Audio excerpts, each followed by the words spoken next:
Good morning दोस्तों, स्वागत है आपका अपने YouTube channel Bairwa study point पर।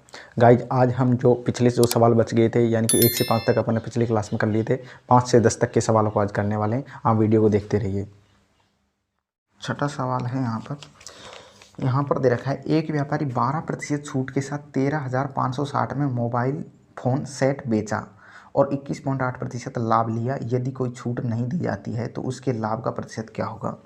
यहाँ पर यानी कि इसके अंदर जो सवाल के अंदर ये 13,560 रुपये दे रखा है, इसकी कोई ज़रूरत नहीं है, क्योंकि अपना जो आंसर है वो किस में पूछा है, परसेंटेज के अंदर पूछा है। तो यहाँ पर जो 13,560 है, इसकी कोई भी ज़रूरत नहीं है। तो यहाँ पर अपन करते हैं इसको सिंपल। एक व्यापारी ने 12% छूट दिया, तो यहाँ पर सबसे पहले डिस्काउंट कितना दिया है, वो दिया है 12%।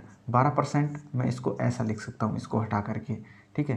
यानी कि इसको यहाँ पर ऐसे लिख सकते हैं 12/100। यानी कि मैं इसको आगे हल करता हूँ तो 4 × 12, 4 से 25 बार आ जाएगा, 3/25। इसका मतलब यह है डिस्काउंट कितने का दिया है, 3 का। वस्तु बेची कितने में है, 22 रुपये में, और उसकी जो MRP है वो कितना है, वो है 25 रुपये। डिस्काउंट हमेशा MRP पर दिया जाता है। MRP किसी भी वस्तु की अधिकतम कीमत होती है, उससे अधिक नहीं बेच सकते। यहाँ पर MRP 25 है, बेच दिया है उसको सेलिंग प्राइस 22 रुपये में, डिस्काउंट 3 रुपये का दे दिया, क्योंकि जब 25 रुपये उसकी अधिकतम कीमत है, 22 रुपये में अपन बेच रहे हैं, तो 3 रुपये का डिस्काउंट हो गया, सीधी सी बात है।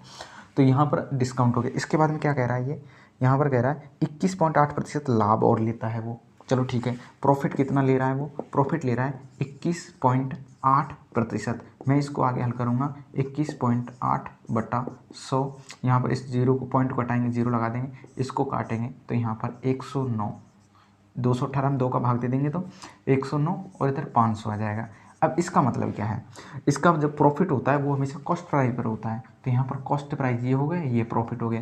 यानी कि प्रॉफिट कितना हुआ है इसको, 109 रुपये का, और कॉस्ट प्राइस कितनी है इसकी, वो है 500 रुपये। तो बेचा कितने में होगा, बेचा इसने 609 रुपये में होगा। चलो ठीक है, इसको इधर सॉल्व करते हैं बाकी सवाल को। तो यहाँ पर देखो, CP, SP और MRP, यानी खरीद रहा कितने में, यहाँ पर कितने में खरीदा है इसने, यहाँ पर नहीं दे रखा है। यहाँ पर क्या है, SP सेलिंग प्राइस कितना है, 22, और MRP कितनी है, 25। यहाँ पर देखो, यहाँ पर प्रॉफिट की ज़रूरत नहीं, CP देखो कितना है, 500, और यहाँ पर सेलिंग प्राइस कितना है, 609। यानी कि अपने पास में वस्तु वही है, यहाँ पर उसको 22 रुपये में बेच रहा है और 25 MRP है, यहाँ पर उसको 609 रुपये में बेच रहा है और उसकी कॉस्ट प्राइस 500 है। यानी कि अपने पास में उस वस्तु की सेलिंग प्राइस है वो सेम होनी चाहिए। तो इसको बराबर करते हैं। अब बराबर करने के लिए क्या करेंगे, इसको बराबर करने के लिए क्या करेंगे, यहाँ पर इसको मैं 609 से मल्टीप्लाई कर देता हूँ और यहाँ पर इसको 22 से मल्टीप्लाई कर देता हूँ। जब इसको मैं 609 से मल्टीप्लाई करूँगा और इसको मैं 22 से मल्टीप्लाई करूँगा तो यहाँ पर 22 पंजे 110 और 2 जीरो 11,000 आ जाएगा। और यहाँ पर इसको मैं 609 × 22 करेंगे तो यहाँ पर जो गुणा करने पर आएगा वो आएगा, यानी कि 609 × 22। तो यहाँ पर 2 नाम 18 और 6 दूनी 12 और 9 दूनी 18 और 6 दूनी 12। तो यहाँ पर 8, 8 और 1 9, 2 और 1 3, 3 और 1 13,398, 13,398।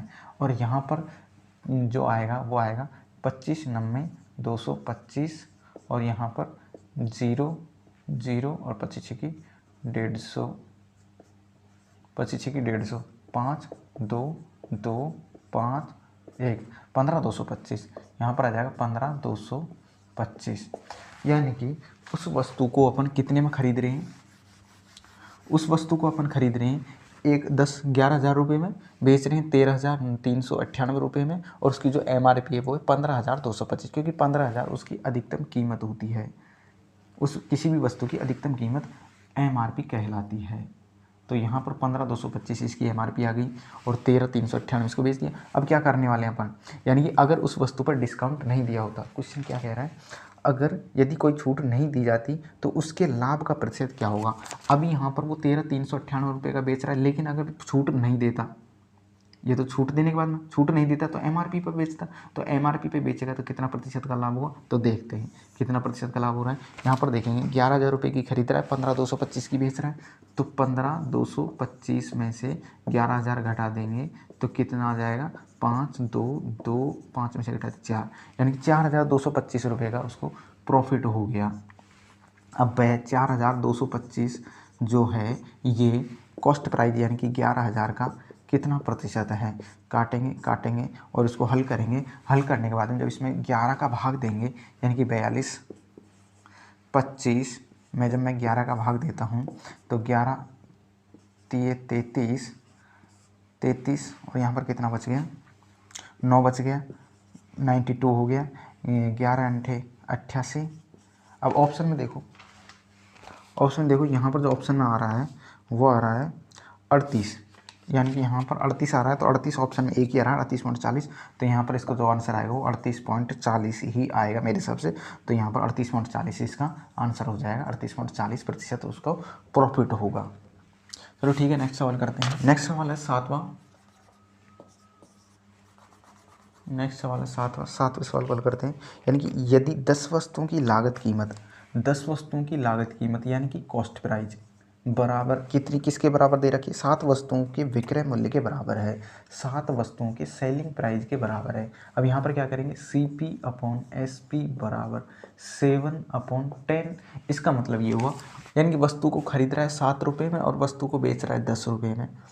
तो सीधी सी बात है, यहाँ पर 3 रुपये का प्रॉफिट हो गया। उसे खरीद रहा है 7 में, 10 में बेच रहा है, 3 रुपये का प्रॉफिट हो गया। तो यहाँ पर ज्ञात क्या करना है, तो लाभ प्रतिशत यानी कि 3 है जो कॉस्ट प्राइस का कितना परसेंट है, 7 का कितना परसेंट है, इसको हल कर देंगे। अब 1/7 कितना होता है, 1/7 की वैल्यू होती है 14 सही 2/7। तो मैं इसको 3 से मल्टीप्लाई करती हूँ, 3/7 है, 3 से मल्टीप्लाई कर देंगे तो 14 × 42 और 3 दूनी 6/7% प्रॉफिट हो जाएगा। तो ऑप्शन में 42 सही 6/7%। तो इसका ये आंसर हो जाएगा। नेक्स्ट सवाल करते हैं। 8वां सवाल है, इसको हल करते हैं। 10 पुरुष एक कार्य के हिस्से को 10 दिन में पूर्ण कर सकते हैं। 10 पुरुष यानी कि 10 पुरुष यानी मेल एक कार्य के हिस्से को 10 दिन में पूरा कर सकते हैं। चलो ठीक है, पूरा कर सकते हैं। जबकि यानी कि ये कोई काम हो गया, 10 आदमी 10 दिन में पूरा कर रहे हैं। अब इसी काम को यानी कि वही सेम काम 10 दिन में पूर्ण करने के लिए, जबकि इसे 10 दिन में पूर्ण करने के लिए यानी कि 12 महिलाएं, 12 वुमेन इसको 10 दिन में पूरा कर देती हैं। यदि कार्य पूर्ण करने का बीड़ा 15 पुरुष 6 महिलाएं उठाती हैं तो यह कार्य पूर्ण करने में कितना दिन लगेगा। तो यहाँ से क्या ज्ञात करेंगे अपन, यहाँ से अपन इसमें मैन और वुमेन की क्षमता ज्ञात कर लेते हैं। यानी एक मैन कितना काम कर रहा है और एक जो लेडीज है वो कितना काम कर रही है। तो यहाँ पर इसको हल करने पर यहाँ से ये कैंसिल हो जाएगा और इसको मैं 2 से काटूंगा, 2 पंजे 10 और 2 छक्की 12, यानी कि यहाँ पर 5 मेल प्लस 6 वुमेन, यानी कि यहाँ पर 5 मैन और 6 वुमेन हो जाएगा। तो यहाँ पर मैन अपॉन वुमेन बराबर 6/5, यानी कि यहाँ पर ये निष्कर्ष निकलता है जो मैन है वो 6 की स्पीड से काम करेगा और वुमेन है वो 5 की स्पीड से काम करेगा। लेकिन यहाँ पर क्या कह रहा है, यदि कार्य पूर्ण करने का बीड़ा 15 पुरुष यानी कि 15 मेल प्लस 6 महिलाएं, 6 वुमेन उस काम को कर रही हैं। अब ये कितना काम करेंगे भाई, एक दिन में कितना काम करेंगे, 15 मेल और 6 वुमेन, 15 मैन और 6 वुमेन। तो यहाँ पर इसको 15 मैन कितना कर रहा है एक दिन में 6, यानी कि एक आदमी कितना कर रहा है 6, तो 15 आदमी 6 से मल्टीप्लाई कर देंगे। 6 वुमेन एक दिन, एक वुमेन कितना कर रही है 5, तो 6 वुमेन, इसको हल कर देंगे। यानी कि 15 × 6 = 90 प्लस 6 पंजे 30, कितना हो गया, यहाँ पर हो गया 120। 120 यानी कि जो ये 15 पुरुष और 6 महिला हैं ये इतना काम करेंगी। अब टोटल काम कितना है, टोटल काम यहाँ से निकालेंगे, यही तो है अपना टोटल काम, ये भी टोटल काम है, ये भी टोटल काम। तो यहाँ से इससे निकालो चाहे इससे निकालो, यहाँ से टोटल काम निकालेंगे। यानी कि जो टोटल जो वर्क है अपना वो कितना है, यहाँ पर है 10। मैन कितना करता है 6 × 10, यानी कि 10 × 60 × 10 तो 600। अब 600 टोटल काम है और जो आदमी है वो कितना काम कर रहे हैं 120। तो इस स्पीड से काम करेंगे तो इनको कितने दिन लगेंगे, 5 दिन लगेंगे यहाँ पर। तो इसका जो आंसर है वो 5 डेज आ जाएगा। 9वां सवाल है, यानी कि एक आयत की लंबाई को 10% बढ़ाया गया। एक आयत की लंबाई, कोई आयत है उसकी लंबाई लेंथ 10% बढ़ाया गया। 10% का मतलब है 1/10। और बढ़ाया गया है, ठीक है। यानी कि पहले उसकी लंबाई थी वो कितनी थी, 10 थी पहले, और बाद में कितनी हो गई उसकी लंबाई, 1 बढ़ा दी तो 11 हो गया। और जो उसकी चौड़ाई है वो 10% घटाया गया, यानी कि वो 10% घटाया गया, इसका मतलब है 1/10, लेकिन घटा रहा है माइनस, यानी कि पहले 10 थी और अब कितना हो गई, 1 कम कर दिया तो 9 बच गई। अब अपन को पता है जो उसका क्षेत्रफल होता है वो क्या होता है, लंबाई इंटू चौड़ाई, यानी कि लंबाई इंटू चौड़ाई, यहाँ पर तो 100 हो गया और यहाँ पर कितना हो गया, 99 हो गया। पहले 100 उसका क्षेत्रफल था, अब 99 आ रहा है, इसका मतलब 1 कम हो गया। 1 कम कितने पर हुआ है, 100 से 1 कम हुआ है, यानी कि परसेंट में ज्ञात करना है। यानी कि नए आयत का क्षेत्रफल क्या होगा, नए आयत का क्षेत्रफल क्या होगा, यानी कि नए आयत का जो क्षेत्रफल है 99 तो आएगा, लेकिन ये क्या है, ऑप्शन में क्या दे रखा है, 11% घट जाएगा, 1% घट जाएगा, एक समान रहेगा, 11% बढ़ जाएगा।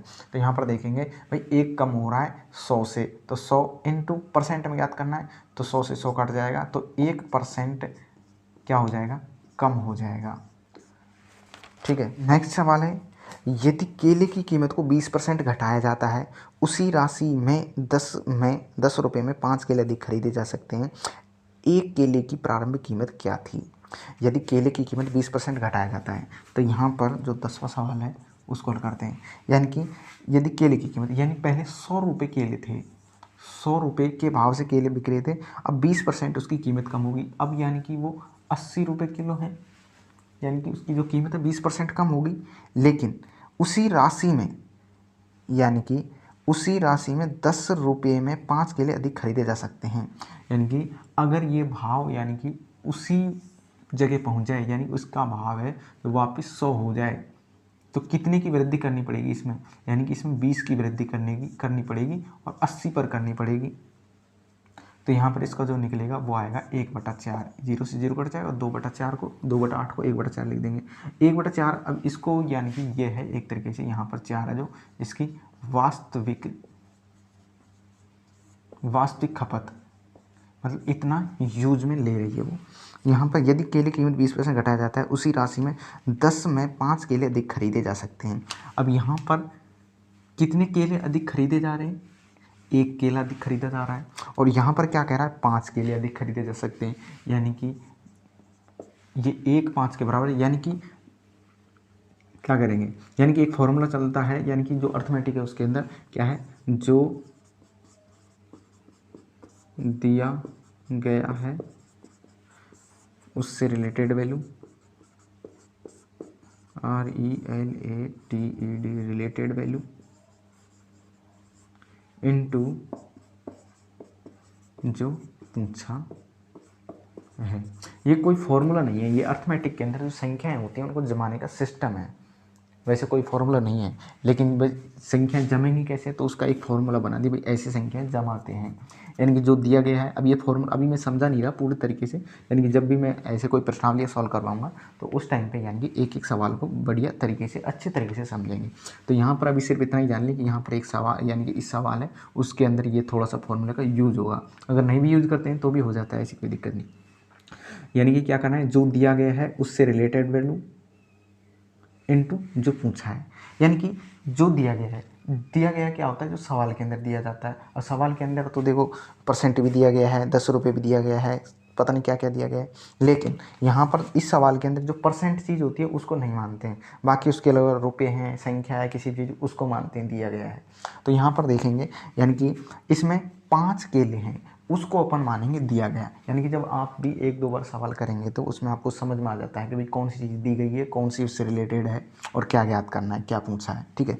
तो यहाँ पर देखेंगे यानी कि जो दिया गया है, सवाल के अंदर दिया गया है 5 से रिलेटेड वैल्यू अपनी जो सवाल के अंदर आई है वो क्या आया, एक इनटू जो पूछा है, यानी कि अभी क्या ज्ञात करेंगे अपन, यानी कि वास्तविक खपत, मतलब वास्तव में वो कितने केले यूज में ले रही है, वास्तविक खपत। तो वास्तविक खपत कितनी है, 4, मतलब यहाँ पर 500 के 20 केले आ जाते हैं, ठीक है। ये हुई वास्तविक खपत, यहाँ पर लिख देते हैं वास्तविक खपत, मतलब पहले वो 20 केले यूज में ले रही थी, अब ताज़ा खपत और निकाल देते हैं यहाँ पर, यानी कि 4 चीज़ें होती हैं। एक होती है वास्तविक खपत, एक होती है ताज़ा खपत, एक होता है वास्तविक मूल्य और एक होता है ताज़ा मूल्य। तो यहाँ पर ताज़ा मूल्य यानी कि हालांकि सवाल के अंदर एक चीज़ पूछी लेकिन अपन चारों चीज़ निकाल देते हैं। ताज़ा खपत, तो यहाँ पर है ताज़ा खपत। अब ताज़ा खपत यानी कि वही 5/1 इंटू, यानी कि अब क्या कर रही है वो, एक अधिक खरीद रही है। मतलब अब कितना खरीद रही है वो, 5 खरीद रही है, मतलब 25 केले खरीद रही है। चलो ठीक है। अब क्या कह रहा है, वास्तविक मूल्य, वास्तविक मूल्य ज्ञात करेंगे। तो वास्तविक मूल्य में यानी कि उसके पास में कितने रुपए हैं, 10 रुपये हैं। ये दे रखा है 10 रुपये में 5 केले अधिक खरीदे जा सकते हैं। यानी कि 10 रुपये में वो कितने केले खरीद रही है, 20 केले खरीद रही है। तो इसकी जो वास्तविक मूल्य होगा वो कितना हो जाएगा, यानी कि जो इसका वास्तविक मूल्य है वो हो जाएगा 1/2, यानी 1/2 रुपये या 50 पैसे। इसमें पूछा यही है कि केले की प्रारंभिक कीमत क्या है। अगर अपन ताज़ा मूल्य ज्ञात करें, इसका ताज़ा मूल्य ज्ञात करें तो ताज़ा मूल्य बराबर क्या होगा, 10/25, 5 से काटेंगे, 5 दूनी 10 और 5 25, यानी कि 2/5 रुपये, या फिर इसको पैसे में चेंज करेंगे तो यहाँ पर 40 पैसे। यानी कि पहले जब उसका भाव यानी कि 20% घट गया, तो जब अब एक केले की जो कीमत है वो 40 पैसे आ रही है, तो एक केले की प्रारंभिक कीमत क्या थी, तो पहले तो जो केले की कीमत थी वो 50 पैसे थी और बाद में कीमत घट जाने के बाद में केले की कीमत 40 पैसे हो गई। तो सिर्फ इसमें इतना पूछा है कि केले की प्रारंभिक कीमत वो 50 पैसे, अपना आंसर आ जाएगा, ये वाला अपना आंसर हो जाएगा। आई होप गाइज आपको अभी हमने जो 5 से 10 तक जो सवाल करवाए हैं वो बिल्कुल आपको पसंद आए होंगे। अगर हमारी ये वीडियो आपको पसंद आई है तो वीडियो को लाइक करें, शेयर करें, कमेंट करें। अगर चैनल पर नए आए हो चैनल को सब्सक्राइब करें। मिलते हैं किसी नेक्स्ट टॉपिक के साथ में, यानी कि इन्हीं अगले सवालों में। जब तक के लिए जय हिंद, जय भारत।